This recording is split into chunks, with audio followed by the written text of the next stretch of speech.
Peter, Matt, thanks so much for joining me. This is an exciting time. I think that most of the people who are watching are familiar with both your work. You've both been on the channel. Both of you have provided lectures to Mind Body Solution. So firstly, it's an honor and privilege to chat to you both together. But more importantly, this is exciting because we're about to introduce a project close to both of your hearts. It's called Mind at Large. It's both of you are key contributors to this. And perhaps, Peter, you could start off by explaining for us exactly what Mind at Large means. Where does that phrase come from? And what is this project? Right. Well, first of all, Tevin, it's wonderful to be back. And, thank you for your endeavors here as well. So Mind at Large, well, it's a term that Aldous Huxley used in his 1954 book, Doors of Perception, and also the sequel, Heaven and Hell, 1956. And there it refers to a Bergsonian concept, which is a kind of, as it were, background consciousness within the cosmos. And, Huxley, style, he brings in loads of different thinkers and thoughts and schools of thought and creates this kind of mixed, ambiguous concept. And but we've used the term Mind at Large because it is ambiguous in a way, and we're using it in a way that it's not Huxleyan or Bergsonian or Vedantic or anything. It's beyond that. It just generally refers to theories of consciousness beyond what we commonly think are necessary and sufficient conditions for consciousness. In other words, the brain, kind of beyond neuroessentialism, I suppose, fundamentally. So we incorporate then ideas of pantheism, panpsychism, 4E cognition, AI consciousness or theories about that, plant consciousness, and so on and so forth, and many other theories. So I suppose the common theme is an extracranial theories of consciousness. Matt, same question. Welcome to the show. Welcome back. And what is Mind at Large to you? Well, it's hard to say it better than Peter just did, but this shift which is occurring, I think, both in academia and the intellectual culture generally outside the walls of academia towards a more expansive view of mind, where this prevailing assumption, which I guess has prevailed since the 19th century, that consciousness is an accidental byproduct of some kind of as yet unexplained mechanical process occurring inside human skulls. And I think it could be that within the neurosciences, that's still the dominant view and the paradigm, and there's a search for whatever that magical mechanism might be, and we can get into why it would need to be magical just from a philosophical point of view.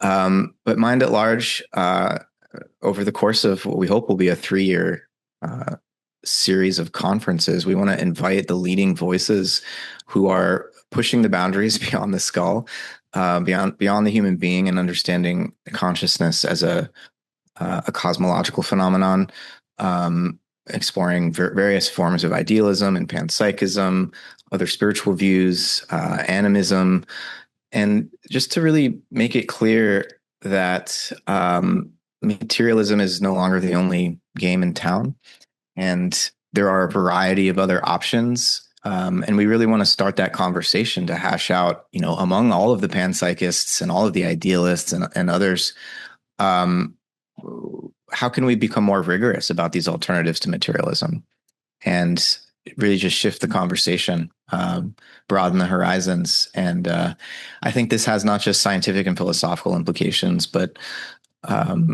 cultural, civilizational implications. There's a real, as John Vervaeke would say, a meaning crisis occurring. And I think how we approach questions like the nature of consciousness has historically been central to finding motivating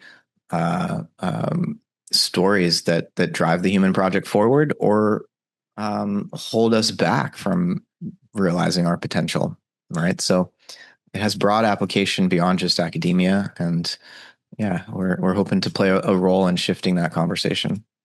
Yeah, I think this is super exciting. When I started Mind Body Solution, the goal was get this core community online to inspire global inquiry break the boundaries, philosophy meets culture, and you guys are doing this. So it's, for me, it's an honor to be part of this, and I think it's exciting. You guys are hosting conferences. This is going to be a massive project, and it's going to break boundaries in many ways. The project challenges the brain-only model of consciousness, scientifically and philosophically, rigorously.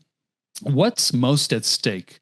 Peter, perhaps you could answer this. What do you think is most at stake if we move beyond the brain-only paradigm? Well, in 1935, Edmund Husserl, the phenomenologist, he gave this, what is now known as the Vienna Lecture. And he spoke of the European crisis. And although Husserl, of course, is known as a phenomenologist, he did say that there is essentially this deep spirit, well, I don't like to use the word spiritual, but metaphysical crisis amongst academia, but also, therefore, amongst society. That we are thinking of ourselves in a very restricted manner. And it follows in a way from the sort of decline of religion. We now believe that, there's only one other alternative, and that's kind of strict reductivism. But, that is in many ways a product of the 17th century. And I suppose what's at stake is to try to shift that conversation away from that as an assumption, as an academic assumption, by rational means, empirical means, and so on. And show that there are other alternatives out there. There are other ways of thinking about the cosmos in relation to the mind, and thus about yourself and your relation to nature, that are perhaps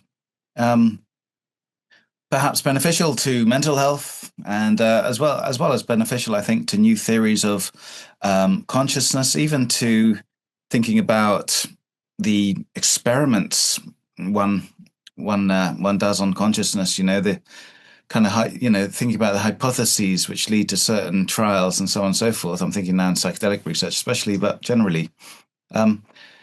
So I suppose ultimately what's at stake is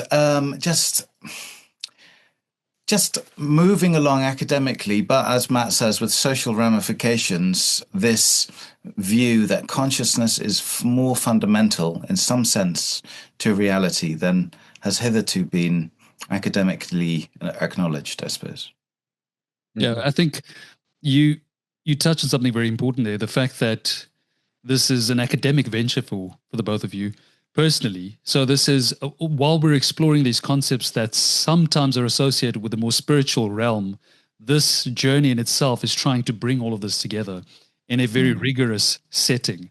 Almost as I mentioned earlier, philosophy meets culture in a sense. An academic setting meets this cultural setting. So Matt, for you, how do philosophy and speculative metaphysics help prepare the public for paradigm shifts in consciousness studies like this one? I think, there's a broader sociological issue here, which is the way that academic knowledge, whether scientific or philosophical, has become increasingly abstract and jargon filled, and the average person, even the average intelligent person, can't make sense of what's being said in any of the academic journals, and if they can even access the journals because they're behind paywalls and so on. And so I think, Peter and I and the others who are involved in this project have always wanted to break down that wall between academic knowledge production and the broader cultural conversation. And I think when it comes to a subject like consciousness, it's both a special domain for building such a bridge, and it's also of tremendous relevance to every person. And we're all conscious, more or less, I hope. But as an object of inquiry, again, scientific or philosophical, consciousness is unique, right? It's not just another object that we can weigh and measure and slice and dice. It's something that each of us has an intimate firsthand encounter with. And so it's as much subject as object. It's not something impersonal. Everything else that science studies is more or less impersonal. We can hold it outside of ourselves and look at it, but consciousness is not like that. And I think we want to be as scientific as we can in studying it, but there's an invitation here for people beyond academia to bring their own experience and their own self-understanding into the conversation. And so there are a variety of reasons why academia became more cloistered and ivory tower and, all that. But I think this project, in addition to just exploring the value of these ideas, is a real chance to bring the process of knowledge production back into the public domain and allow there to be more of a co-creative process here. I mean, we're going to be inviting as many luminaries and experts and scientists and philosophers to contribute to this as we can, but we also want it to be very interactive and participatory. We're going to have a session for students to share their ideas. And so we're trying to break down walls, not just expand consciousness beyond the skull, but get science and philosophy back into the hands of the people around the subject of consciousness, because it really matters to everyone. Mm. Well, the ball is rolling. Mind at Large project has officially begun. The process is starting. Let's try and explore your work individually and try and bring it all together. Before I begin and ask you guys individual questions, Peter, perhaps you'd like to tell me, why is Matt the perfect person to have on board with the Mind at Large project? I'll come back to that 1 second. One thing I wanted to add to what was just said as well is quickly, I think another way of looking at this project is to uncover or reveal people's metaphysical biases, because we talk about a lot of prejudices that each of us has, often unconsciously, but the one that is kind of, in a way, the deepest, deeper than religion in many ways, is metaphysical biases, just assumptions people make. And it sort of, it sets a standard for how people judge something to be like a crazy theory or something like this, right? So to uncover that, I think, is part of this project. To reveal underlying assumptions or priors, and to show, rationally, what really is included in those assumptions and whether that really is a default view or not, or should be. Just quickly, physicalism, for example, is a metaphysical option. It's not apart from metaphysics, it's a part of metaphysics. And I think this is something that is very important to push on society at large, really, because it's just, and academia at large. I just find it all the time. I just wrote a commentary on a paper, actually, which just makes all these assumptions, which generally scientists just don't consider. Anyway, right. So why is Matt perfect for this project? Matthew is a good friend of mine, and he is one of the, if not the leading Whiteheadian expert, I think. And Whitehead's philosophy, I'm also a keen Whiteheadian. Whitehead's philosophy, known as process philosophy or philosophy of organism, is, I think, a great way of getting into this Mind at Large project. Whitehead and Bergson influenced one another, and you see a lot of parallels in their work. So, I say this because Mind at Large sort of comes from Bergson's theory in many ways. Whitehead is, in my view, excellent at pointing out what is an abstraction. He's got this fallacy of misplaced concreteness. He is very unique as well. He shows problems of physicalism, materialism, but promotes a fantastic new worldview. And Matt's, you can't get anyone better than Matt, really, to exposit his thought. That's one way. Also, he's got a way with words, as you've just heard, and is a very productive, friendly chap. Beautiful. Matt, same question. Why is Peter perfect for this project? Well, I forget how long I've known you, Peter, but yeah, we've been friends for a number of years. And I think other than just being a really cool guy and stylish in looks and rhetoric, bringing this a kind of philosophical edginess where, he's able to draw on a thinker like Friedrich Nietzsche in such productive ways, or Baruch Spinoza, and apply them to these really novel problems that academic philosophers are facing. The work that Peter's done on psychedelics to convince the therapists and the counselors and the people working in the mental health application of psychedelics that actually there are some really deep, profound metaphysical questions that are being opened up by these experiences. And Peter has just done a marvelous job shifting that conversation away from not away, but broadening it beyond just the mental health applications and healing psychological issues to, hey, maybe there are some bigger metaphysical mysteries that one will confront in a psychedelic journey, a psychedelic experience. And if we're not preparing people to ask those questions and providing them with, as Peter would call it, a metaphysical menu to help integrate that, then we're really leaving people, up the creek without a paddle, so to speak. And so I think the work that he's done on psychedelics and psychedelic phenomenology is really exciting to people interested in exploring consciousness. Psychedelics are like the equivalent of the microscope or the telescope in consciousness studies. I think it was Stanislav Grof who first made that analogy. I could be wrong. Peter would correct me if someone else said that before Stan, but I think, Peter's holding down this really important new approach to psychedelics coming out of philosophy, which still isn't getting enough attention despite all the work that he's doing. And teaching in this wonderful program there at Exeter University, which brings together the mental health, the anthropological, and the philosophical aspects of psychedelics. And most likely going to be hosting us for this first conference, Mind at Large conference there at Exeter. So for all those reasons and more, it's great to have him on our team. I certainly wouldn't want him to be on the other team. That would be frightening. Well, Peter, with that being said, I mean, your work often ties Nietzsche, Spinoza, psychedelic phenomenology. Matt just discussed most of those concepts, but how do psychedelics expand our understanding of mind at large?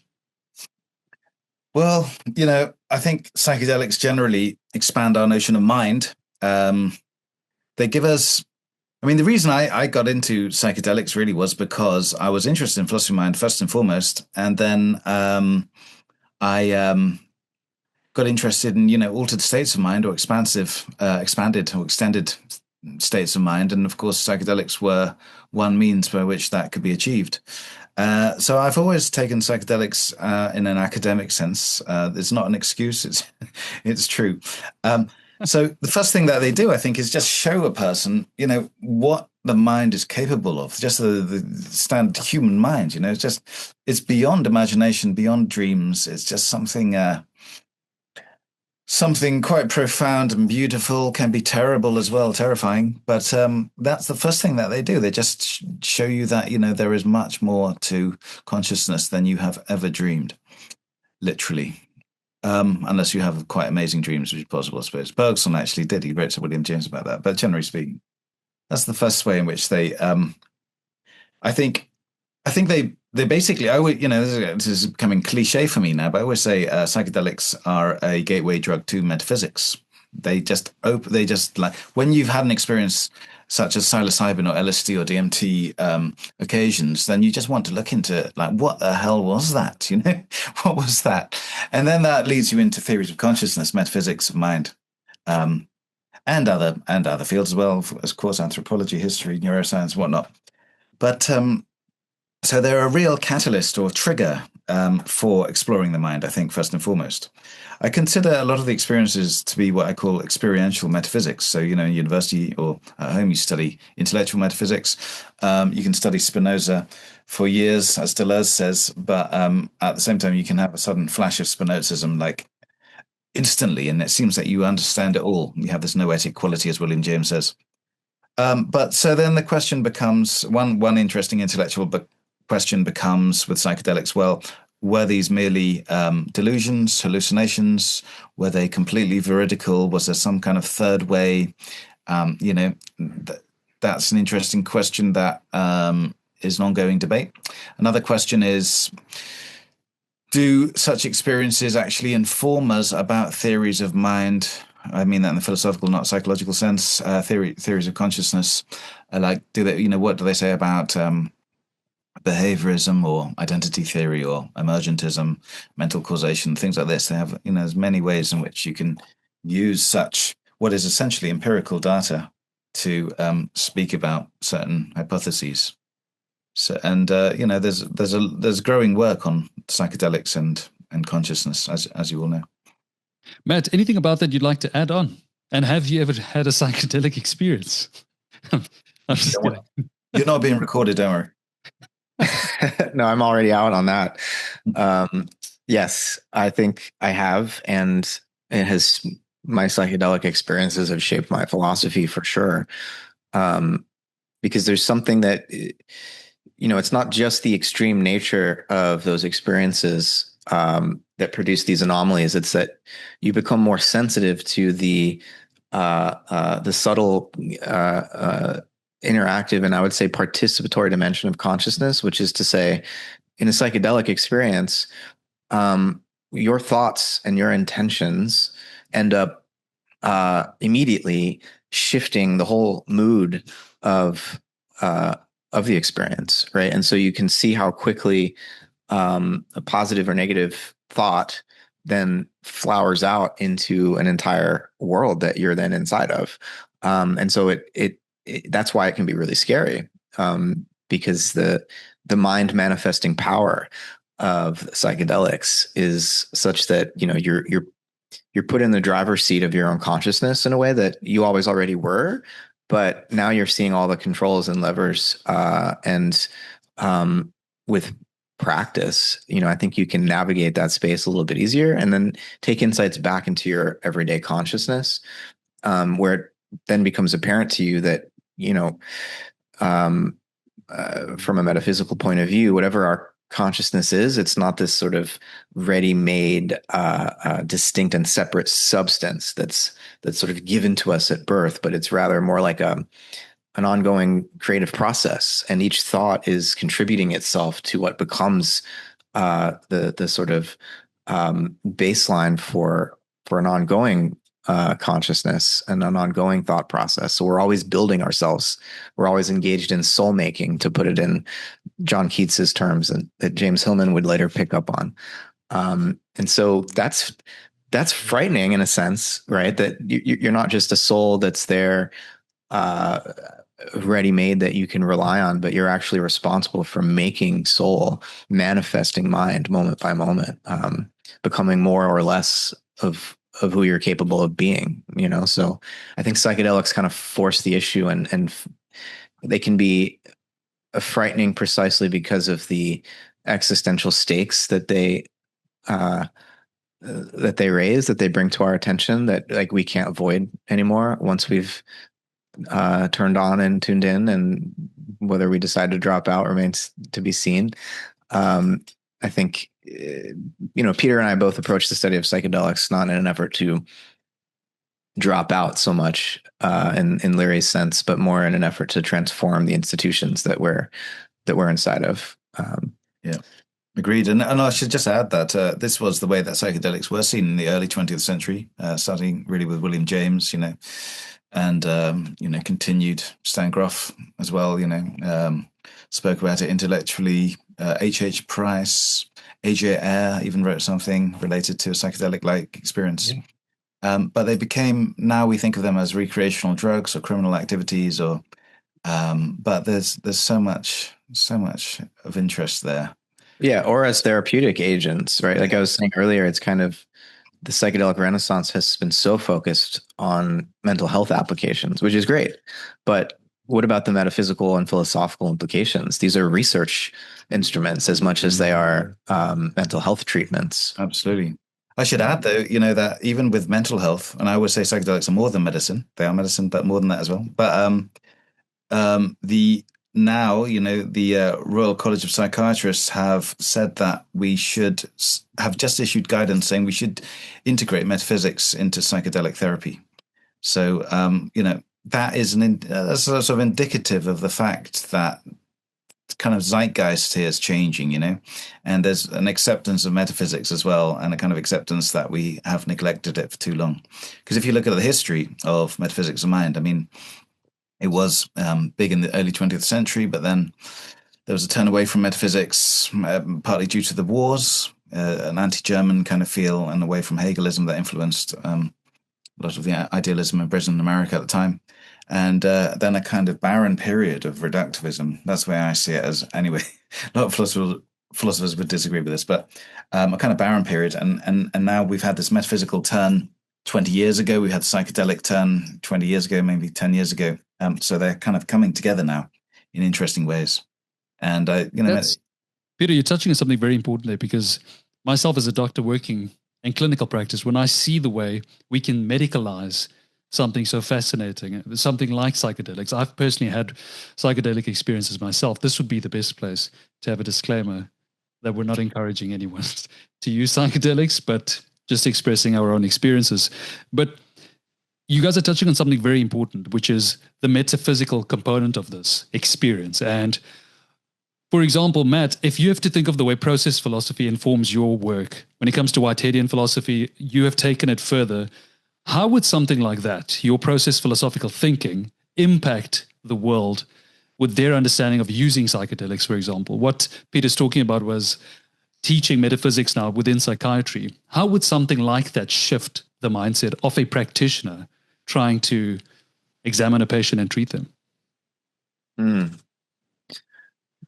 Well, I think I can, if I broaden that to just the study of consciousness as such, I think what Whitehead brings is, first of all, an invitation to people that they can take their own subjective experience seriously as a lens upon the nature of reality. And so much of the modern period, with behaviorism and the real focus on after Galileo separates the primary characteristics, all the stuff we can measure about the material world, from the secondary characteristics, which is what everything that Galileo said is added by the organism, our perceptions, qualities, tastes, colors, sense, and so on. That led, the average person to feel like consciousness is mostly just a funhouse mirror maze that produces illusions and biases, and that anything having to do with your subjective experience couldn't be part of science, couldn't be part of metaphysics. And I think not only, this work on the philosophy of psychedelics, but Whitehead's experientially grounded approach to metaphysics, where we're trying to understand the nature of reality, beginning with our own most intimate encounter with reality, which is through experience, and generalizing from that to then reach the cosmos at large. I think it invites people to see consciousness as a lens on reality, right, rather than a blindfold or a source of illusions. And in the study of consciousness itself, we've had, on the one hand, David Chalmers' famous hard problem of consciousness that he articulates in the mid-90s has been a tremendous boon to the field. It's generated a lot of excitement and interest and popularization of the difficulty of the problem, a lot of interesting debates. But I think from a Whiteheadian and process philosophical point of view, it's not a hard problem of consciousness.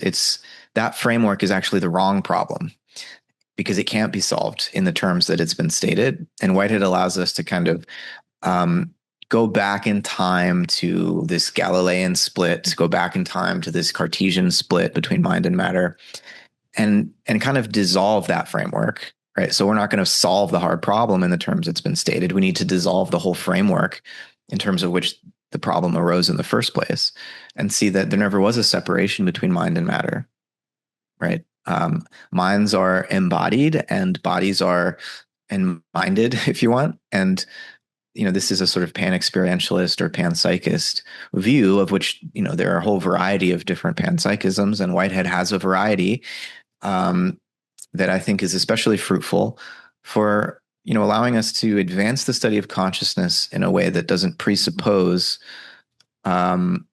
dualism or materialism, in the way that Peter was saying. I think one of the measures of success of this 3-year project is if, in 2028 or 2029, if the general conversation is such that there are a majority of people saying, gosh, materialism is crazy. Can you believe these materialists are actually arguing for such an absurd position that the mind is secreted by the brain? Then we'll know we'll have succeeded, right? So we're trying to tip the seesaw, as it were, so that we see these alternatives to materialism as more plausible, and recognize the wrong turn that science and philosophy took centuries ago that have led to some dead ends now.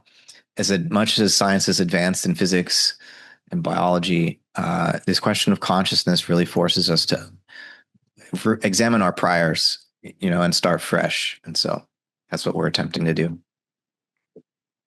I think it's worth noting that while we're exploring these concepts and fields beyond materialism, for all those watching or listening, the goal is to still make sure materialists are fundamentally part of the conversation. So they're all invited. We're going to have panelists who are attending who are very much materialist, going to still give their counter arguments, because this is an open access, free debate, free thought environment. So we don't want anyone to feel like they're not if they're anti. We won't treat the materialists like they have treated the panpsychists and the idealists. Would be nicer. I mean, there's even the question of what materialism is. So Galen Strawson, for example, insists he's a materialist, but he's a panpsychist as well. So it's a question of what matter means, and that'll be part of the conversation. Absolutely. I think Galen, the history of it all. I think Galen now leans towards more of a Mysterianism, if I recall. Is he doing that McGinn way? Is he? Okay. Well, I haven't spoken to him for a couple of years. That's interesting. Yeah. Well, he's given up, in other words, basically. Right. Let's explore some of these concepts. So you guys touched on panpsychism. Peter, perhaps you could start. If you had to go towards an anti-materialist mindset, and if you were exploring beyond materialism, where would you go? What would be the first theory of choice, and would it be panpsychism, and why? Well, I'll just start by saying that I suppose, at the very least, we want people to realize that there are more options than materialism or dualism. So that seems to be what this kind of false dichotomy that we face all the time. I kind of defined myself as a materialist in the past or a physicalist, and perhaps I still am if Galen Strawson is, if he is. But I suppose what moved me away from it partly was deciphering which kind of materialist I was, right? And by looking at that, I realized, well, here's problems with this side, and here's the problems with this side. And then I sort of realized, well, actually, these problems are very hard to kind of like get rid of on either side. And that kind of moved me on, as it were, right? So when you really analyze the concept of materialism, I think you see all the problems, and that just opens up your mind to other possibilities. Now, I just point out as well that I say this all purely in a purely scholarly fashion, because I think a lot of people will suspect that there's kind of some kind of underlying religious motives here or something like this. But I'm not religious, not in the traditional sense anyway, or in any sense maybe. And I read Nietzsche at a young age, and that's kind of disturbed my religious sensitivity as well. So moving away from materialism, well, I suppose my path was this. With Nietzsche, I was investigating his concept of the will to power, this kind of underlying drive, which underlies not only life but all things. And although Nietzsche is ostensibly anti-metaphysics, it was a metaphysical doctrine, and that brought me on to Schopenhauer, and I studied Kant as well. Schopenhauer was a Kantian in many ways, although he rejected the ethical theory, and then I found, and Bergson, I should say, at Warwick University with Keith Ansel Pearson, people like that, and Hegel with Stephen Holgate. But I eventually found Whitehead, like Matt did, and he systematized a lot of the kind of muddy thoughts perhaps I had in the past, And his form of panpsychism or pan-experientialism really appealed to me. I mean, I should say I was inspired by Spinoza, as well as Whitehead and others, but it seems to me that there are many reasons to believe in panpsychism. It's never a matter of proving anything, because if you believe that the mind is at least partially private, then these metaphysical issues go beyond the empirical. If you accept that, that's a matter for debate. But anyway, I found that panpsychism was under a kind of absolute monism that Spinoza preferred. Seemed to be the most logical, parsimonious, beautiful theory, really. That mind is matter. And we see it from two different ways. But there's an infinity of other ways of seeing the same substance, which he calls God or nature. This kind of appealed to me, I don't know, instinctively, but also rationally. There are problems with it, though. I'm not saying that. I always say that I don't really believe anything. I entertain ideas. So, I don't think there's any sort of rock hard theory without any issues. But I mean, at the very least, let's say that what is considered the obvious theory has as many problems as any other theory, really. So, the question is an open one. And this is kind of why we're exploring other, I suppose, unusual theories here in a purely rational manner, though. So I think the importance of keeping it rational and academic is that that's going to have more of an effect on others than if you just appeal to faith or intuition or whatever, right? That's why it's quite important to keep it logical. And that's why I suppose it is important to bring in people who disagree with any view you might hold. Matt, yeah. Matt, anything you want to add to that? I mean, our episode when we recorded the first time, I think I labeled it, "Is the universe ensouled with experience?" as the question we explored. If we had to take this concept of a universe or a cosmos as conscious, what does it mean for our worldview? And perhaps you could maybe explain to us why other theories of consciousness, like idealism, why is that not on the table at the moment? Matt, your speaker. Thank you. Idealism's on the table for me. But yeah, I think so. I wanted to circle back to a few things Peter was saying, because I certainly agree that we want to approach this in the most rational way and logical way possible, avoid simple logical contradictions. And we want to be as logically coherent as we can. We want to draw on the best scientific evidence. And I think that given all of the scientific evidence and given the need to remain logically consistent, it seems to me that the weakest metaphysical position on offer today is physicalism, or dualism, maybe in second place. And that's, there's a case that needs to be made, because that's probably a rather controversial thing to say. But that's the case that we're going to be trying to make at this conference. And of course, we want to welcome physicalists and even panpsychists who think of panpsychism as a kind of materialism. And I'm teaching the history of philosophy, Western philosophy, this semester, and we're doing the scientific revolution right now. And rather than focus on the usual dudes, Galileo, Descartes, Bacon, Newton, I really wanted to look at one of the few women who was at least trying to be part of this conversation, Margaret Cavendish. I don't know if Peter, if you've looked at Cavendish's work, but she was very similar to Galen Strawson, actually. I mean, at least prior to his Mysterian turn, where, she was like, everything's material, including thinking. So every material body is thinking to some degree, whether minerals, plants, animals. She really argued against the Cartesians that animals have rationality.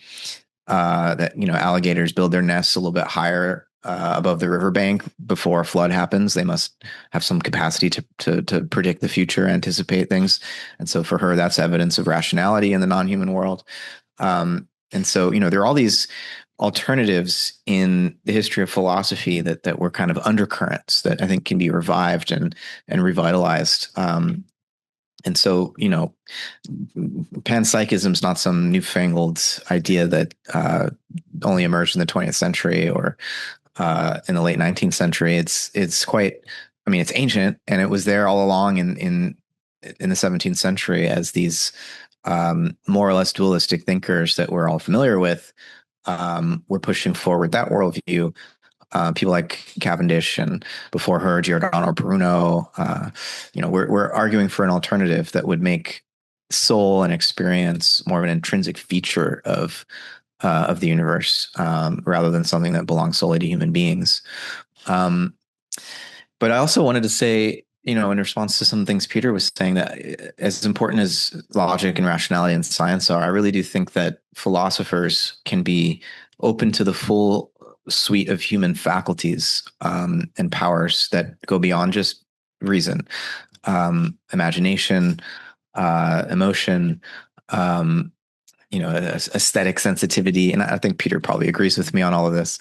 But just to, make it psychedelic experience, which is at least non-rational, if it's not necessarily irrational.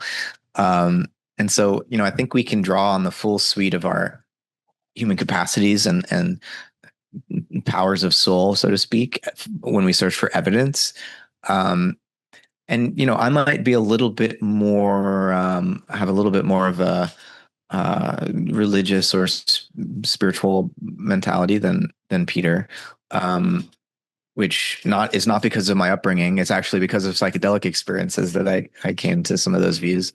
But I think that for me, part of the evidence that should be allowed into the courtroom when we're trying to adjudicate which views are to be taken seriously is our human longing for a sense of meaning in the universe. And that might be dismissed by a hard-nosed scientific rationalist thinker as just, sentimentalism or whatever. And it shouldn't matter what our emotions are if we're trying to understand the truth. But I think from a pan-experientialist point of view and a radically empirical point of view, in William James's sense, this human longing for a meaningful universe, even if it's a type of meaning that requires something of us and it's really hard work and we have to we go through an initiatory trial to understand it. It's not just, butterflies and rainbows, and it's an easy form of meaning that is just accessible to everyone without any effort. It could be that the meaning of the universe requires a lot of effort on our part to grok and incorporate and assimilate. But nonetheless, that desire for meaning is part of the anthropological evidence that we have to contend with when we try to understand our place in the universe. Why do we have that desire? Is it really just sheer foolishness on our part that we would long for that? And it's not to say that any particular religious response to that longing is the correct one. But I think we can at least recognize, as some materialists do, like Daniel Dennett would, I think, acknowledge that humans have a natural instinct for religion, and that religion might even form have some sort of evolutionary value in terms of the social effects that it has and the ways that it makes certain groups of human beings more adaptable than others, and so on. I think that's a more reductionist view of the purpose of religious feelings. But, there are ways that even materialists could acknowledge part of what I'm trying to say here. And so, this process philosophical view that I derive from Whitehead and others like Friedrich Schelling, who's often grouped with the German idealists, which is why idealism and panpsychism are close cousins, if not siblings, and so it's all on the table. But I think they allow us to look again at the theological tradition and find ways of avoiding this sense of conflict between science and religion. That we could instead imagine forms of theology that are evolutionary, that are pantheist or panentheist, where whatever we might imagine by the divine and what that term might mean and how we think of nature, these could be two sides of the same coin, different ways of talking about the same creative process. And so I think bringing all of this back onto the table is one of the exciting consequences that follows from shifting away from the old tired forms of materialism. Yeah, I mean, essentially, it's a question about teleology, isn't it? These ultimate purposes, if they exist, going back to Aristotle, prime mover. I think, didn't Whitehead speak about this upward urge? Was it in the function of reason, this kind of urge for complexity? As did Bergson.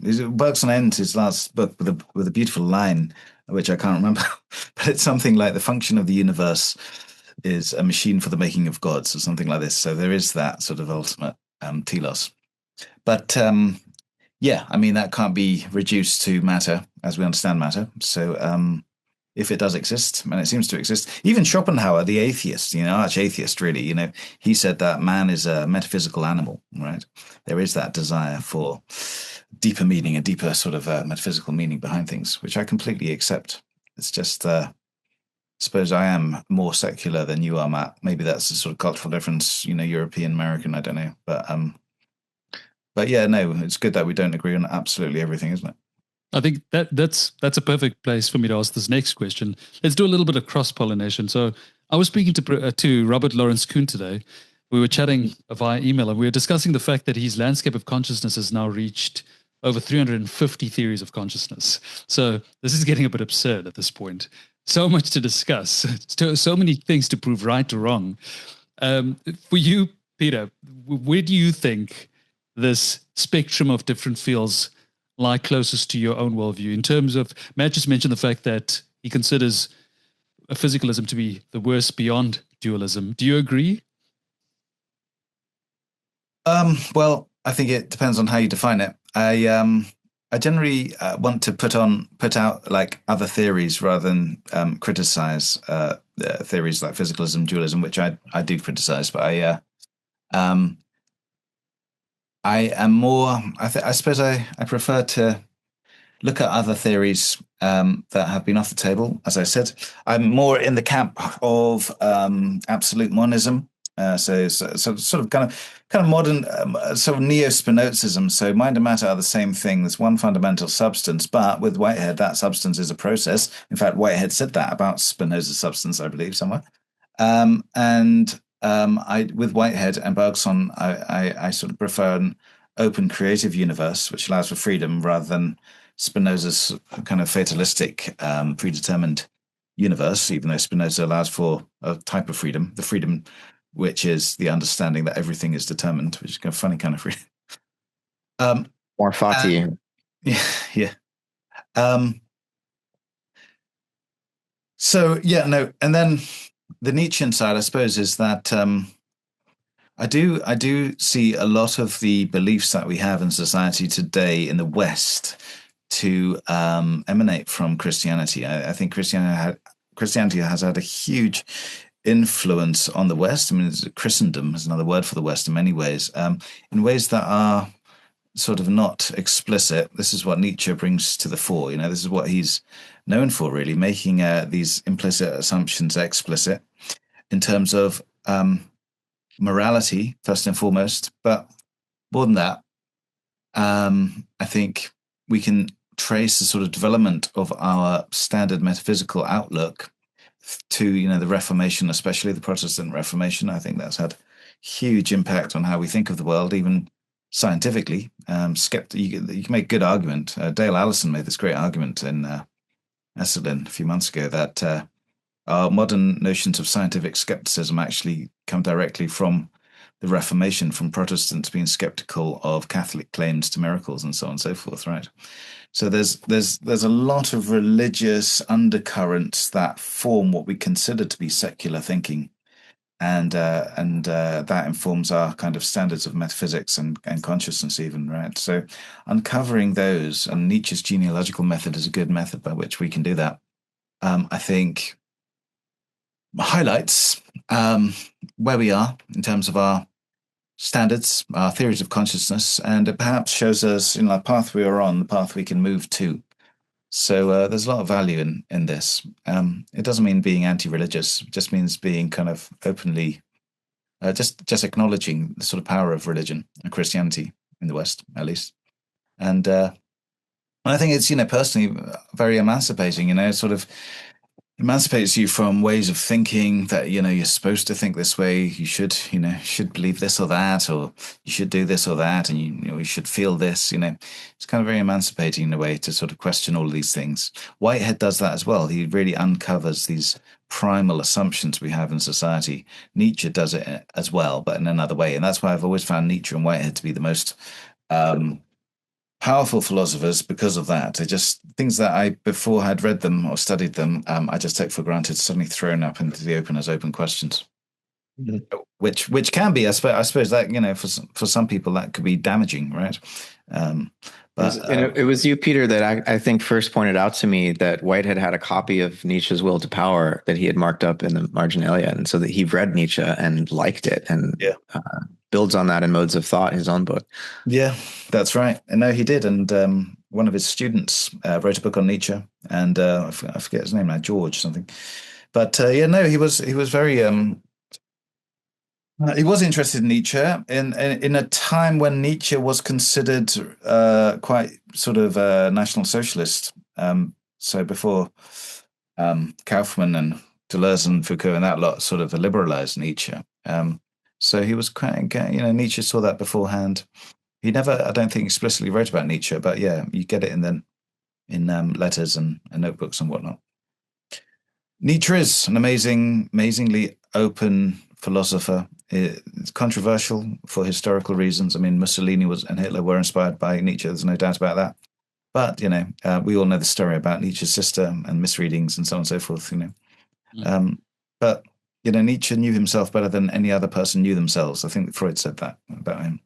And it just last little point here brings me back to something you said, Matt, about Whitehead saying that, and Schopenhauer said this as well, instead of thinking about ourselves in terms of the outside, external nature, as it were, in other words, thinking about ourselves in terms of the laws of physics and something, we should look at the outside from an internal perspective. So we know we have agency and imagination and feelings and whatever. And then instead of sort of bringing the outside in, we project the inside out. And that's where we get this notion of mind at large. That mind is not necessarily something that is contained within our skulls.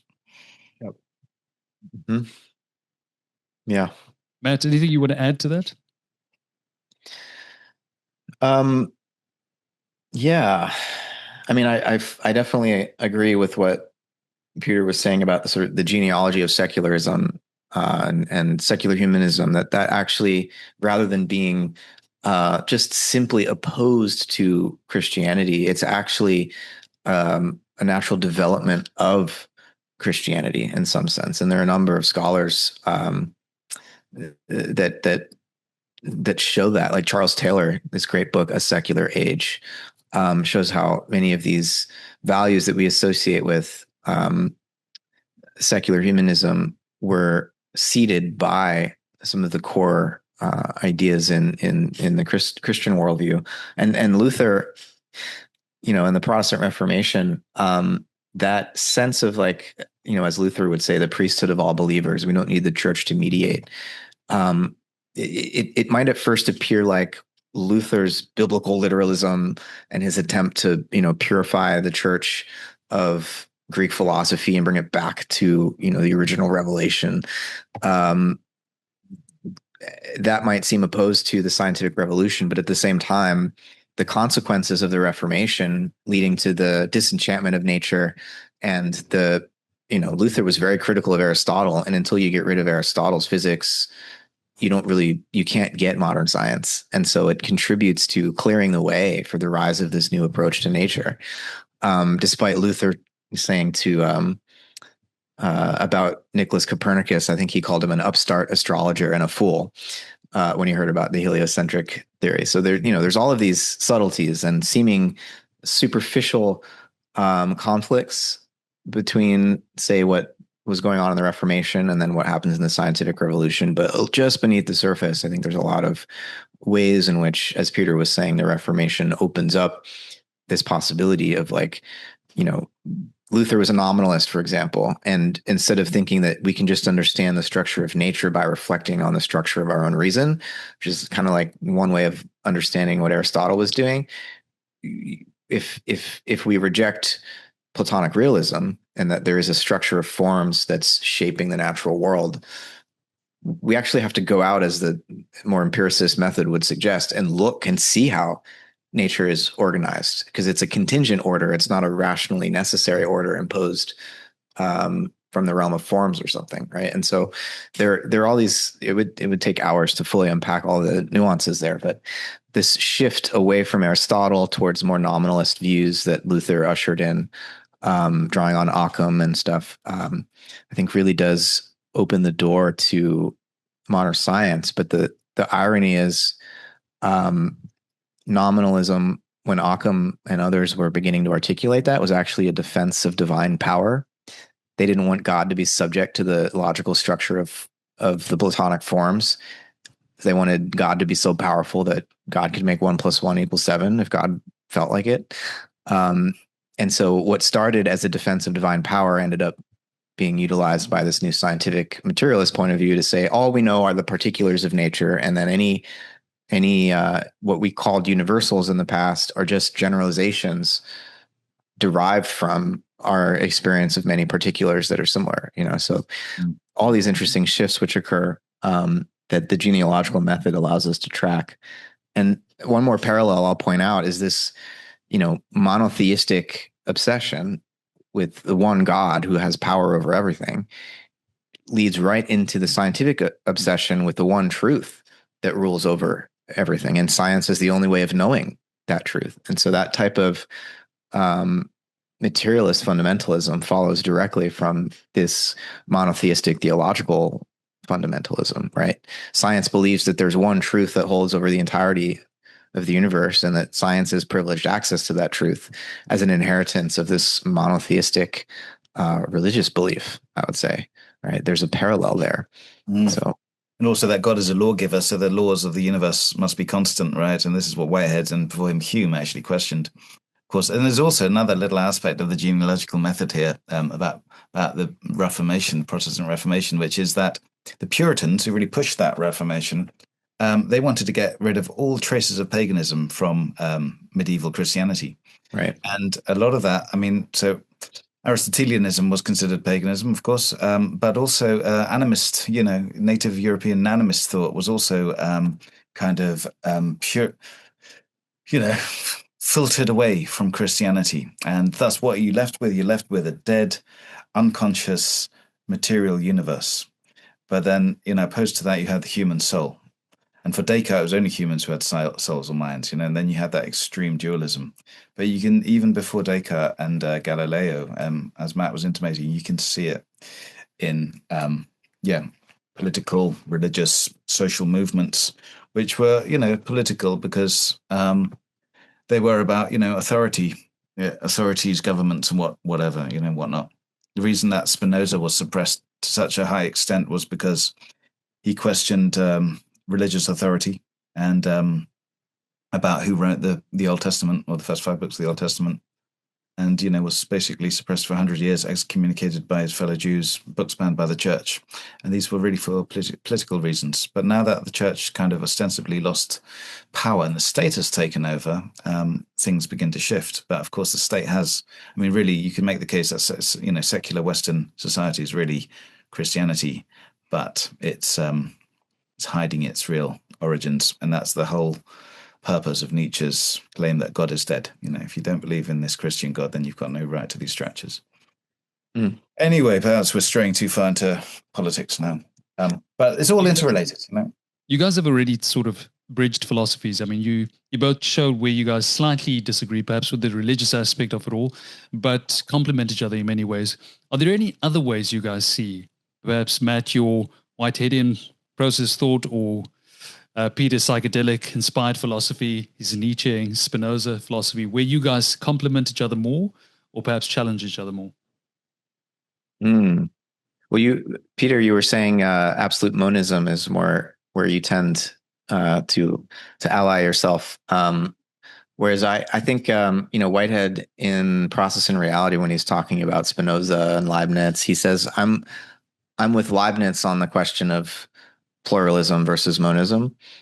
So Whitehead affirms ontological pluralism as against Spinoza's monism, because he thinks monism necessarily leads to determinism, whereas his account of pluralism isn't the same as Leibniz's monads, which are windowless and enclosed and have no real relations to one another. Whitehead says his actual occasions are they enter into prehensive relationships with others, with one another, prehension being his technical term for feeling, causal transmission, you could say.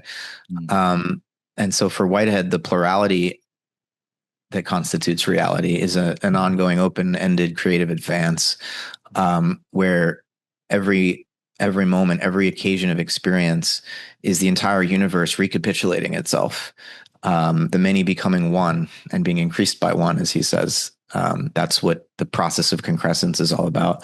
And so it's, Deleuze and Guattari somewhere maybe it's in What Is Philosophy. They say, look, we're all searching for that secret formula, which allows us to see how monism equals pluralism.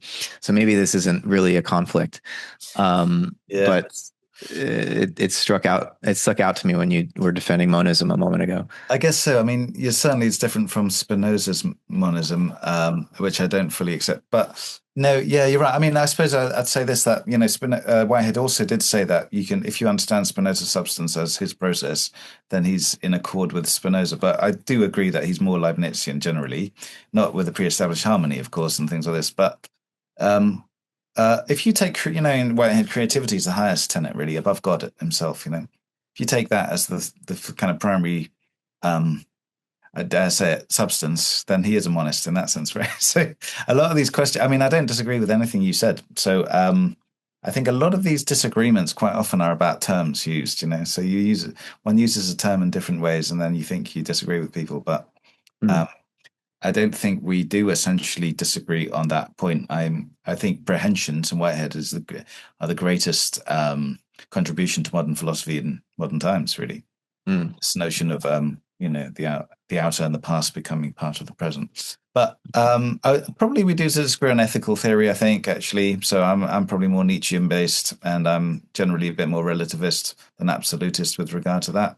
Much like Spinoza was as well, I suppose. Absolute relativist, as it were. Not that far, but I don't know. I think perhaps that's a point of difference, but it doesn't really pertain that much to metaphysics. Well, maybe it does. But I'd say generally, Tevin, that Matt and I are pretty much on the same page. Maybe he's at the top and I'm at the bottom, or left and right, whatever. But there's not much difference between us, really, and I suppose that's why we know each other, right? Yeah, no, it's the type of differences between our thought is I enjoy having a beer or two and then surfacing what those differences might be. It's really fun and interesting and fruitful to explore differences that you and I might have philosophically, because they're generative differences. And I think, philosophy for me is not about getting everyone to agree. That's kind of boring. Yep. And so I've always enjoyed debating physicalists and materialists and dualists and so on. But the problem in that case is that very often my own position gets totally dismissed as absurd or whatever. And the good thing about being friends with someone like Peter is that we can take each other's position seriously enough to really engage. So that's what it's all about for me. I think at this point it's important to mention the fact that that's the point of this conference, is to sort of bring these concepts and these terms. Peter, you were discussing the fact that you have such similar views, but there's a terminology issue. And that's the point. We need to discuss these, bring them to the forefront, allow people to understand it, which brings me to this question. How do we communicate these paradigm shifting ideas without them being dismissed as mere mysticism? Both of you could answer this.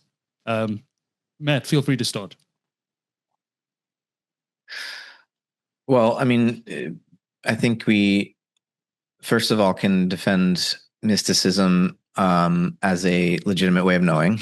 It's not the only way of knowing, and we wouldn't want to base a philosophy entirely on a mystical experience or even on the whole history of mystical experiences. But at the same time, if you read William James's Varieties of Religious Experience, there's a lot of I think that's a catalog of evidence. As James said, we could never be closed with our account of reality until we've really examined all of the different modes of consciousness that are available to us. And mysticism is one of the modes, one of the lenses that we can look through to understand reality. And I think we should take it very seriously. And so just to say, first of all, let's not dismiss mysticism, but we can also, I think, justify our views that would take us beyond materialism and physicalism on scientific grounds and logical grounds. There's a lot of new paradigm science being done. Michael Levin's work, for example, showing how genetic reductionism is just completely inadequate to the empirical evidence coming out of his lab. And so and physics has been in a paradigmatic crisis for 100 years. with where the two most successful theories, relativity and quantum theory, they don't know how they fit together. And so, there are a lot of reasons to begin to question this idea that somehow physicalism has closed accounts with reality, that don't require us, dropping acid and having a grand mystical experience. You don't even need to go there at all to be skeptical that physicalism is the best account of the scientific evidence. But one thing I want to add, though, is maybe another difference between Spinoza and Whitehead. Spinoza, wrote his ethics in this geometrical way, trying to really prove his position step by step, as one would articulate a mathematical proof. And I think that's compelling, but I would say it's compelling as a rhetorical move. It's not, you can't actually prove metaphysics as you would prove a mathematical theorem. And Whitehead makes the point that mathematics, as valuable and useful as it has been to philosophers, has also really misled philosophers, because they got the wrong sense of what the philosophical and the metaphysical aim is, which is not to arrive at some definitive proof. Whitehead says philosophy is not deduction, contrary to the method Spinoza was deploying. Philosophy is the search for premises. And the search for premises requires us to be open to these intuitive insights, to the full suite of human experience can allow us to feel like a certain premise is justified, but then we have to test that premise through deduction, seeing, well, what implications does it lead to, and does that produce any absurdities? And we have to test our philosophical premises experientially. Is this adequate to the various facets of human experience, or does it end up mystifying aspects of our experience where we can't explain it if those are our premises? For example, the hard problem of consciousness. If mind and matter are these two entirely different sorts of things, as a premise, that's going to lead to some problems down the road that might require we back up and unask that question, or dissolve that premise, right? So metaphysics is not about proof. In other words, I think we're really looking for something more like an adequate interpretation. That's what metaphysics is seeking. We shouldn't imagine that we would ever have some, final argument to rule them all. That's going to allow us to just be finished with metaphysics. Of course, Hegel, tried to move Spinozism onwards by saying, okay, let's try to find these premises, these axioms, immanently, in an immanent dialectic, which was very influential on Marx and later human history, of course. But yeah, no, I agree that, if you think about the word proof, what does it mean? You don't use the mathematical proof is not, or logical proof is not the same thing as empirical proof, right? I mean, they're very different forms, and history doesn't use proof as biology does, for example, right? So what does metaphysics require? I mean, other methodologies, right? Inference-based explanation, parsimony, and so on and so forth, where one could even question, of course, logical presuppositions. And interesting thing is that certain states of experience can question, laws of contradiction and so on and so forth. Yeah, absolutely. But yeah, well, what's the next question? Well, Peter, what was your question? Oh yes, how to move it forward. That's right. Yeah. Mm. Well, I think that I also respect mysticism in many ways, but of course, mysticism, as I point out to a lot of people, mysticism is not metaphysics. Metaphysics seeks, maybe it doesn't achieve, as we are saying now with axioms, but metaphysics at least seeks to offer some kind of explanation as to a certain belief or stance, position, or something like this. Using reason and experience and whatnot, genealogical method, etc., etc. So that's one thing. And also, I think it's very important to get the message out, as you ask, to just make people realize that physicalism is as I repeat myself now, but physicalism is a metaphysical position. Generally, I come across this view that physicalism, there's metaphysics, and then there's, just standard materialism. I don't believe in metaphysics. I'm just believe in matter, right? That is just avoiding the problem, right? Because materialism is one theory within metaphysics. Also, I notice other difference here between America and Europe. I think America, as I understand it, metaphysics is kind of in the New Age bookshelf or something like this, whereas in Europe and Britain, at least, it's like, you know, a dry academic logical subject that we teach with, you know, teaching stuff about causation, modality, so on and so forth, right? So there's that. There's slightly cultural connotations that differ.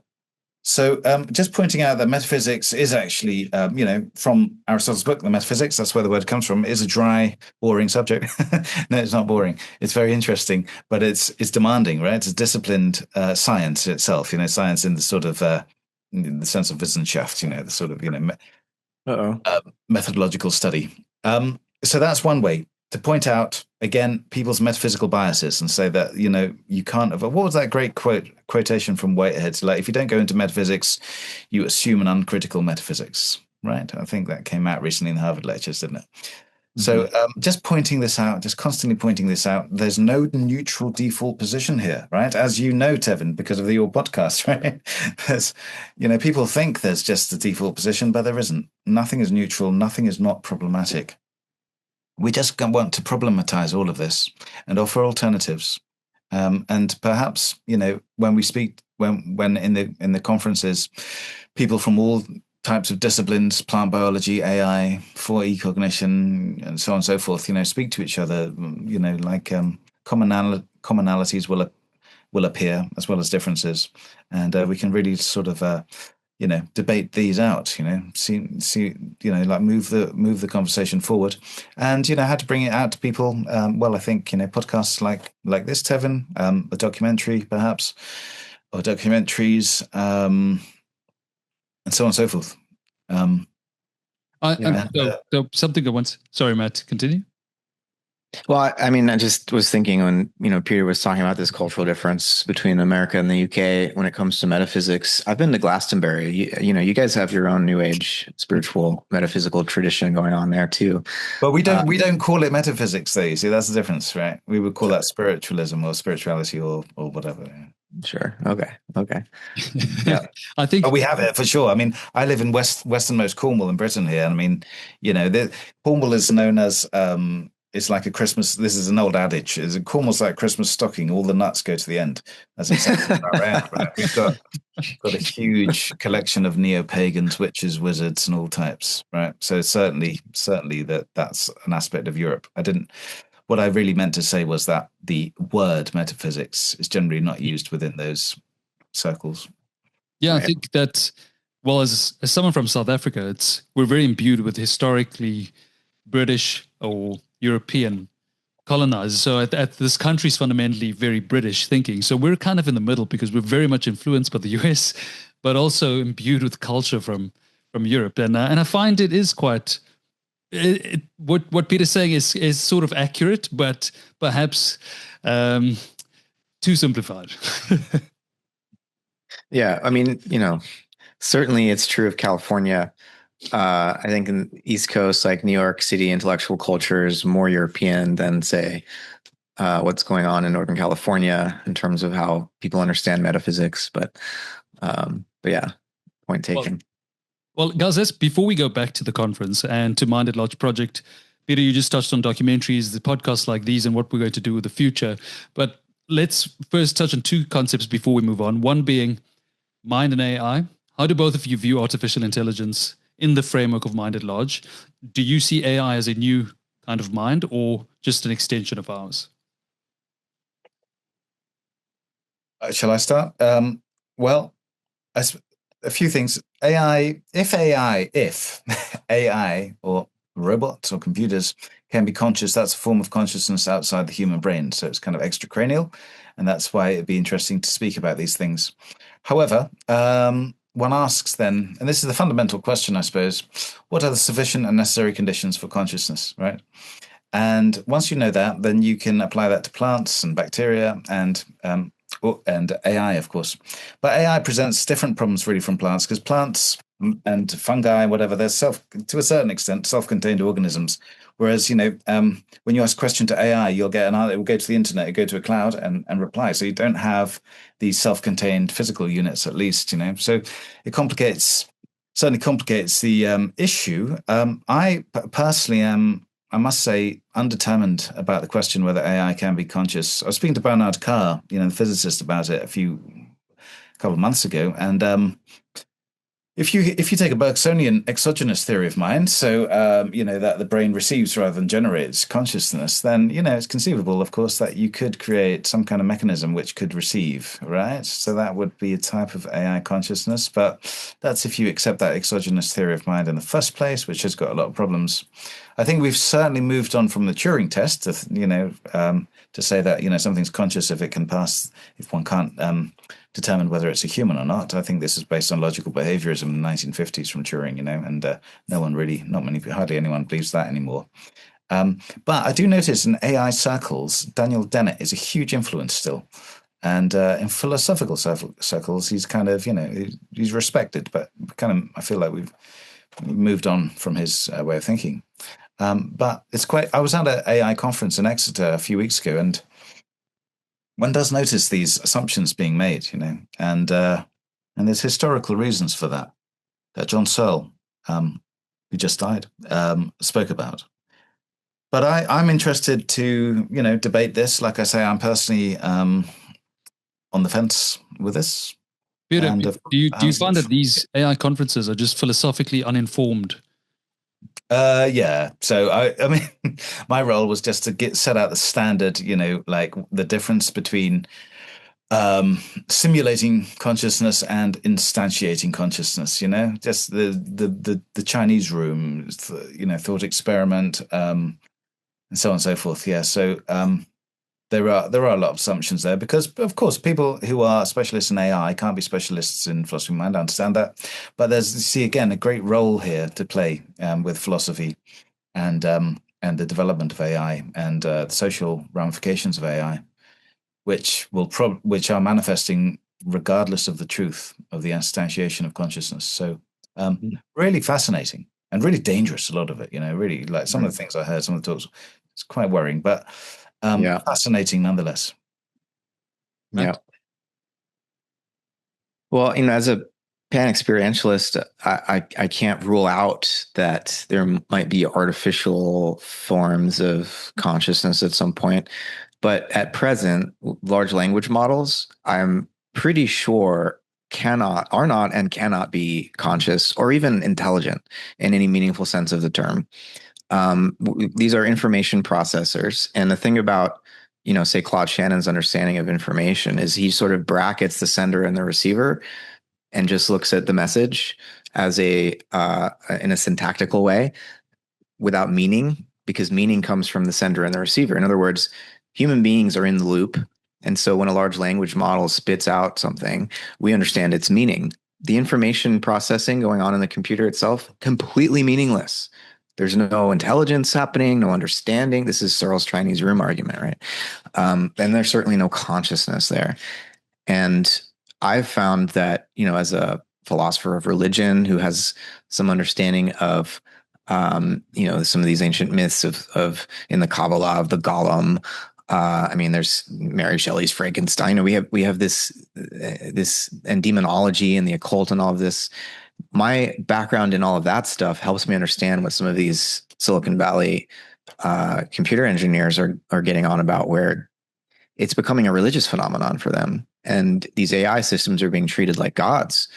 And all of a sudden, demonology, which might have seemed superstitious, is being drawn from by computer engineers to make sense of what they think they're doing.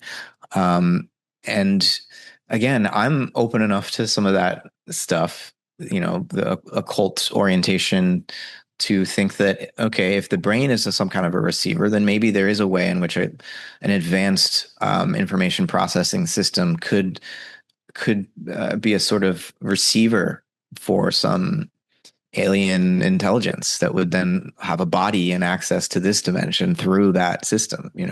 I don't know, something weird like that. We might be in a universe that's as weird as that. But I think at present, I have seen no evidence in machine learning and large language model technologies of anything that could, in principle, become conscious. I think that's just fundamentally confused to imagine that a digital computer could achieve that. And, there's so many interesting things to explore in regards to the nature of human intelligence in the ways that it's always already been artificial, in the sense that human beings have needed external tools to think in the abstract ways that we do think, from the first stone tools through the whole history of media technologies, written language, alphabets. Our brains have always been augmented by these external tools that extend our memory. There's so many parallels between people worried about the effects of large language models on human cognition today to what Plato was saying about the alphabet over 2,000 years ago, right? All the damage it's going to do to our memory and our capacity to think for ourselves and so on. So this isn't a new problem. But I think there's a lot of hype, and philosophy has never been more important to help us avoid falling prey to that hype and allowing the PR and advertising approaches of these big AI companies to distract us from the real technical limitations and philosophical limitations of these technologies. The whole idea of conscious machines and artificial general intelligence, that's an advertising campaign. The AI systems themselves are powerful and interesting and useful, but they're not conscious, and they can't be conscious. That's my view. At least not the current architecture. And Matt, before I move on to Peter, what would you say? Where do you think non-human minds come from in terms of plants, fungi, or other alien-like species? How does it fit within your framework? Well, I think the cosmos is an ecosystem from top to bottom, and as Whitehead argued, physics is the study of the smaller organisms, and so there are atomic minds and photonic and electronic minds, little minds, very different kinds of minds from what we think of as the human mind. And so every self-organizing system in nature is experiential, has a perspective, right? And in some sense, from a Whiteheadian point of view, reality is made of perspectives of various kinds. And many of those perspectives are nested so that you can build up richer perspectives from simpler perspectives, in the sense that, my more or less unified consciousness is made up of billions of cells. Somehow the combination problem is solved by our biology. And so whether or not we can think clearly about how that combination problem is solved, we know that in fact it is, because the sentience of cells somehow does achieve a synthesis into the sentience of a whole animal. So yeah, I think we live in the whole universe can be understood as an ecology of organisms, each with its own peculiar form of sentience. And the human being is, unique in some senses, but in another sense, we are one member of this much larger community of organisms. Peter, what are your thoughts on that? Other minds, and perhaps even altered minds? Well, no, again, I'm a Whiteheadian, so I don't really disagree with that. My PhD was on panpsychism, so pretty much in accord. Just going quickly back to the AI thing, though. I think that there's sort of an issue that won't be solved, or the hardest issue here really is to determine whether AI or a robot, and certainly not the current LLMs, but in the future, some kind of robotic device achieves consciousness. The problem is how to determine that. And William James actually wrote about this, I think, 100 years ago. So calling it an electronic sweetheart, I think, something like this. But how, and essentially John Searle's issue as well, like even if you had a robot which cried and said, listen, I insisted, listen, I love you. Why do you not believe me? This is true love, and so on. All of that could be fake, right? Just like an actor would do it. and this comes back to the methodology with regard to consciousness, and the problem of other minds, essentially. It seems that these questions can't be empirically validated, falsified, or verified. So how then do we determine it? Are we at the level whereby we cannot determine it? Will this always just remain a question, or are there some kinds of solutions to this apart from just inference-based explanation, so on and so forth? These are, for me, open questions, and that's why I don't want to say absolute yes or no to, the question of robot consciousness, AI consciousness, but they are extremely difficult questions, and they sort of demand a new form of science, really, a new form of methodology. Yeah. Forward. Yeah, I mean, I've been to a couple of AI conferences lately as well, Peter. And one of the things that I got clued into by being part of those conversations is the concern about false positives, which is to say more and more people are imagining that their particular instance of ChatGPT or Claude or whatever, that they've woken it up by a unique form of prompting, right? And so it might not be that ChatGPT as such is conscious, but their particular instance of it, they think is conscious. Right. And as robotics advances, we're going to have more and more cases of that sort of thing where people are going to want to defend their AI that they've formed this relationship with as a sentient being that deserves rights. Mm-hmm. And different societies and individuals are going to come down on different sides of that question. And while I, again, think that the particular form of artificial intelligence that is popular nowadays, large language models and whatnot, I don't see that as an avenue to conscious machines. I can see various forms of cyborg, architecture where there's some living tissue versus with silicon and microchips. Like, yeah, all bets are off when you start to mix biological tissue in with these machines. So, what the future holds, I can't say. And as a pan experientialist, I have to be open to this possibility. I just don't see it happening with these stochastic parrots, as they're sometimes. No. Well, I think I'm in agreement with that. Also, another whole factor here is transhumanism, to add a political dimension to it all as well, which stems partly from Nietzsche. When I was in California a few months ago, I was near Silicon Valley, and these people, I remember a woman asked in the audience, like, number one, what is consciousness? And number two, should we prohibit the system we've just created from insisting it is conscious, And so I sort of replied to her that, gave her the classic philosophy of mind spiel about what consciousness is, which gave to Tevin's report.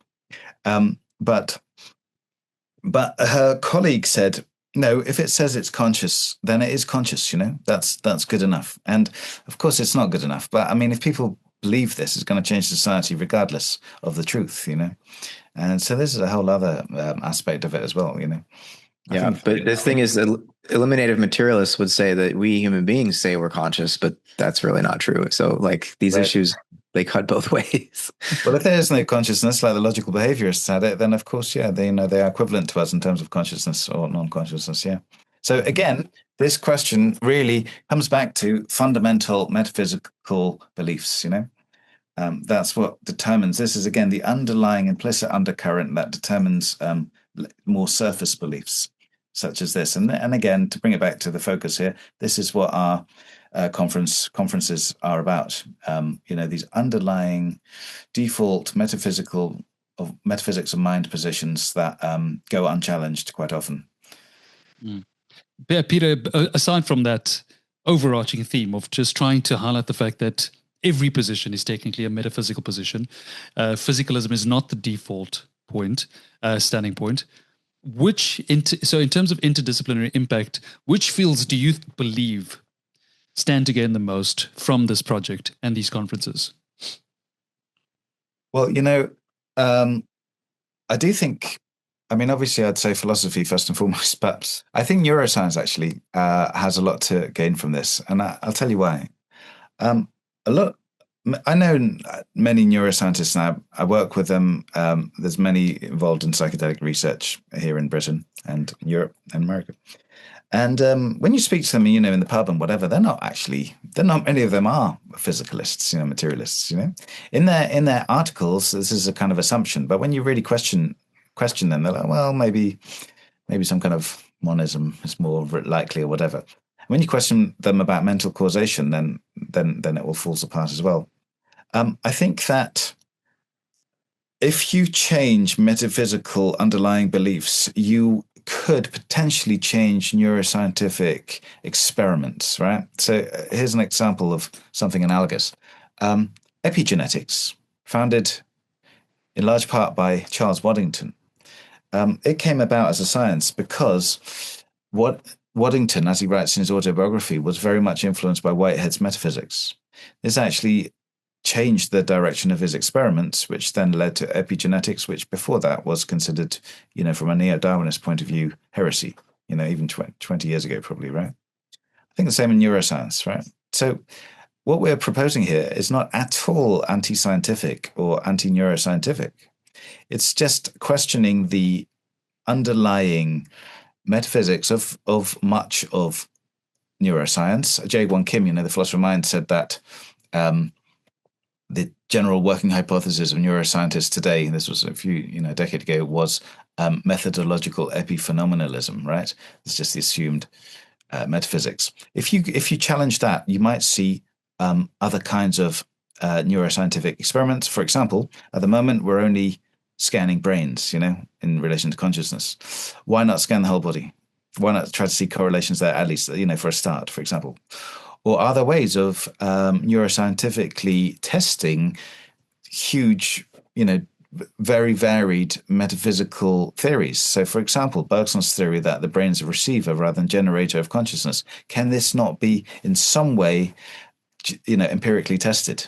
Perhaps, maybe the different hypotheses will have different predictions about outcomes, right? So that would be, I'm not saying this will happen, but that would be, I think, a very productive way in which metaphysics could change the movement of science. Just as metaphysics now is coming into therapy, I think it now demands itself in other fields like that. Maybe I'm just saying neuroscience because I'm in the psychedelic research field, but I think at least that's one discipline which will benefit from it. Matt, which fields do you think will be impacted most by this project? Well, philosophy, religious studies, hopefully all of the natural sciences. I think it touches everything. And, as Peter is pointing out, the extent to which we can notice certain salient facts that would be considered evidence for a view, it really depends on the theoretical framework we bring to our observations. And so a limited theoretical framework that rules out in advance that consciousness might be realized outside the brain, outside the skull, then of course you're not going to notice any evidence for that position. And so people often think that, this idea that in neuroscience that the mind is produced by the brain, that's a scientific discovery or something. No, that's not. That's a paradigmatic assumption that shapes the research before they've even found anything out about there's no theory of how the brain could produce consciousness that I've seen in terms of an actual mechanism.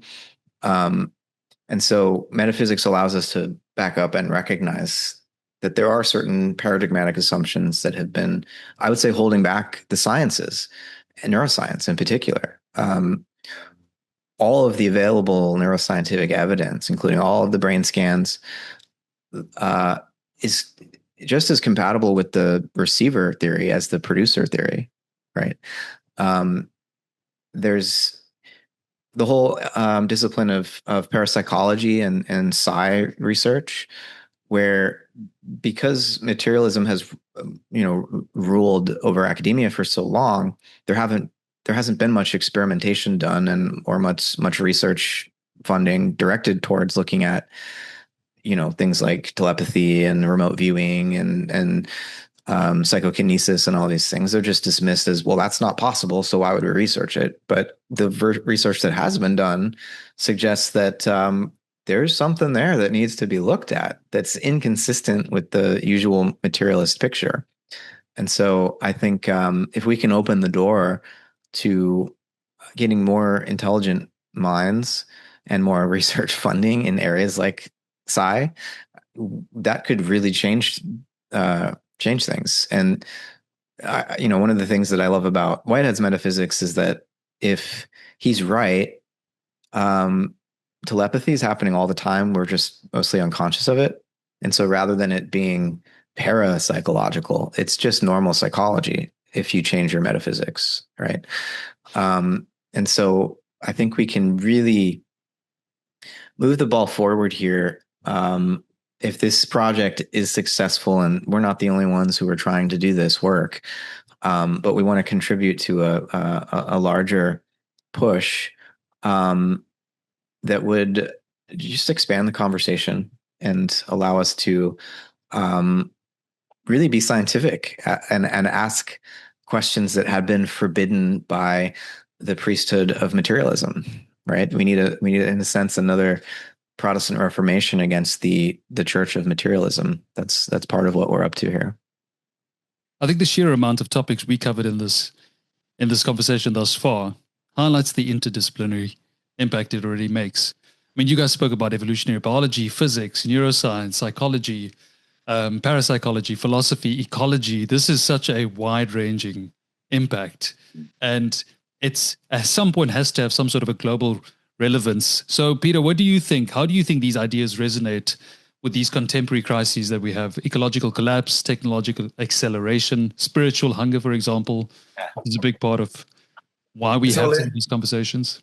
I mean, huge question, but it's all very much interrelated. I mean, the ecological crisis, for example, I think is partly due to seeing nature as having only instrumental rather than intrinsic value, which is a kind of metaphysics, again, that you don't attribute consciousness to, natural entities, plants, whatnot. So, and that was actually the base of deep ecology from Arnanes. He's used Spinoza to try and change our approach and attitudes to the environment, not on a practical technological level, but on a deeper metaphysical level, that we see nature in a different way. So this is one way in which we push deep ecology. Deep ecology I see as part fits nicely into this whole project. And Matt has already spoken about the meaning crisis. I mentioned Husserl's European crisis. I do believe that there's a case to be made. Now, I don't think I'm quite as sort of antagonistic against materialism as Matt is, perhaps. But I would say that there is a case to be made that materialism itself, as an underlying implicit belief system that has underlied the Western mind for the last 300 years, can is perhaps a factor of mental health decline, depression, meaninglessness, nihilism, essentially. And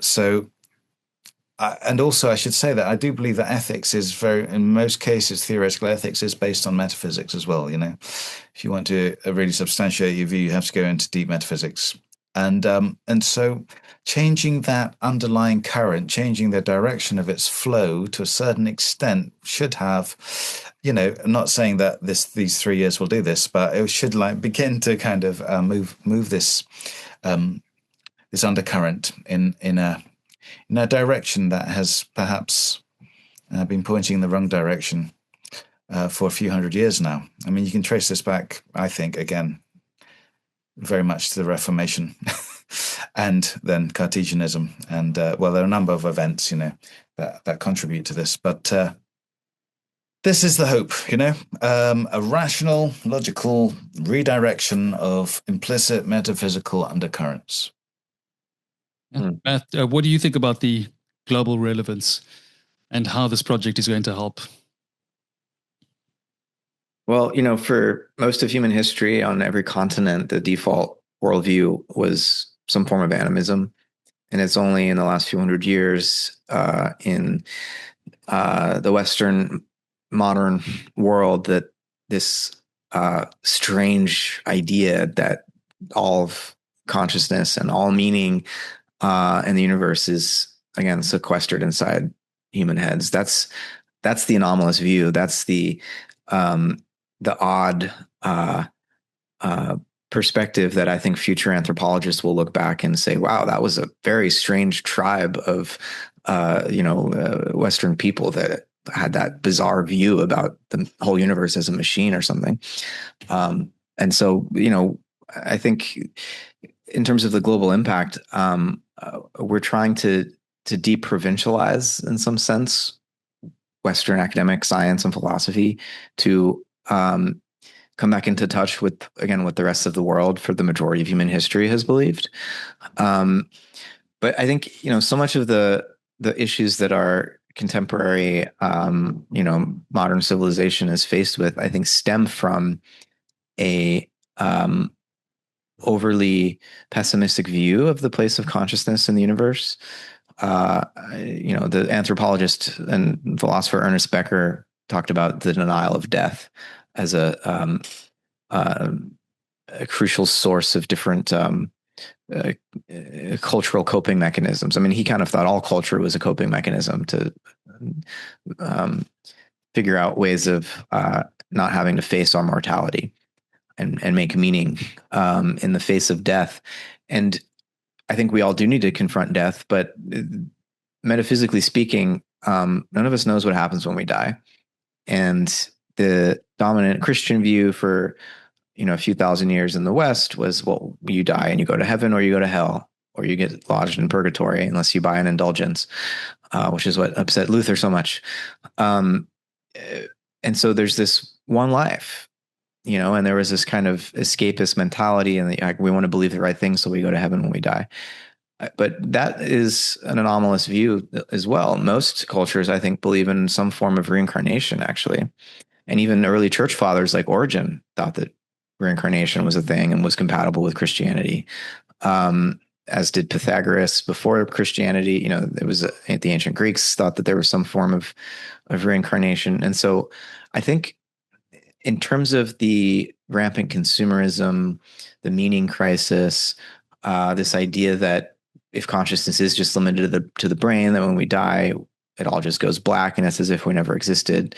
There's a kind of pervasive sense of nihilism. And I know, Peter has a maybe different reading of nihilism as a generator of new values, perhaps. And I think we do need to face this nothingness at the core of modern culture and not turn away from it and paste over it with, wish fulfillment and fantasy. But I think if we had a more expanded view of consciousness, we could take seriously something like reincarnation. I think it opens up whole new possibilities for the deep structure, the deep motivational structure of our civilization, which, we need, as Whitehead says, as we think we live, right? The ideas that we entertain shape our civilization. And right now, the lowest common denominator of value is consumer capitalism and profit and money. And that's leading us in some very dark and dangerous directions: ecological devastation, the social fragmentation, alienation, and so on. And so I think that this expanded view of consciousness really does have the potential to ripple out and affect cultural life and provide people with deeper sources of meaning that could, shift our entire civilization off of I would say, this track it's currently on towards our own extinction and many other species besides, towards maybe a more positive direction. Yeah, and I think I'm super excited to be part of this as well, because Mind at Large's mission, overall conference vision, aligns very much with that of Mind Body Solution. If I look at it, I feel like I'm the most materialist / physicalist leading person in this conversation, because when I wrote my dissertation, it was on illusionism as a theory of consciousness. But after starting this podcast and experiencing this for the last 5 years, exactly what you want to come out of this conference has happened to me personally. I mean, you start off very much doubting everyone else's views, and then the more you expand your mind, the more you expose yourself to all these different theories of consciousness, you're able to really understand the way philosophy is done. If someone's got a logical frame of thinking, if their metaphysical view is coherent enough and it's valid enough for you to pay attention, that's exactly what you want. And you're able to give that so much more credence because of the flow, the natural state of the argument. And I think that's primarily what the focus is here, for people to understand that these metaphysical positions are all on the table. The problem is when someone just dismisses it merely out of query mysticism, quote unquote, or just pure lack of understanding the field in itself. So if you guys had to close off around of your future vision for Mind at Large, the field of consciousness, the project itself. Matt, perhaps you could start, and then Peter, you could close us off. Well, yeah, I mean, in let's say 5 years, the 5-year plan after this series of conferences that I would like to see manifest would just be that we're able to have a different kind of conversation. Not that we're all going to agree on what the alternative to materialism or physicalism is, but that we would be able to have a more fruitful dialogue about the alternatives and work out in detail, whether it's idealism, panpsychism, some other position we haven't even thought of yet. Work out the details so that we could not just be critical of materialism, but have a viable alternative that's asking questions that we can get answers to. And, I didn't know you wrote your dissertation on illusionism. And I had a really lovely conversation with Keith Frankish where I realized we actually have a lot more in common. Yeah. And so maybe I would hope that people who are currently identified as a materialist of one form or another could be part of this conversation too. They have important insights to bring to the table. And in many ways are catalytic of this whole thing, because if they weren't making good arguments, then we would have not needed to have this conference, So.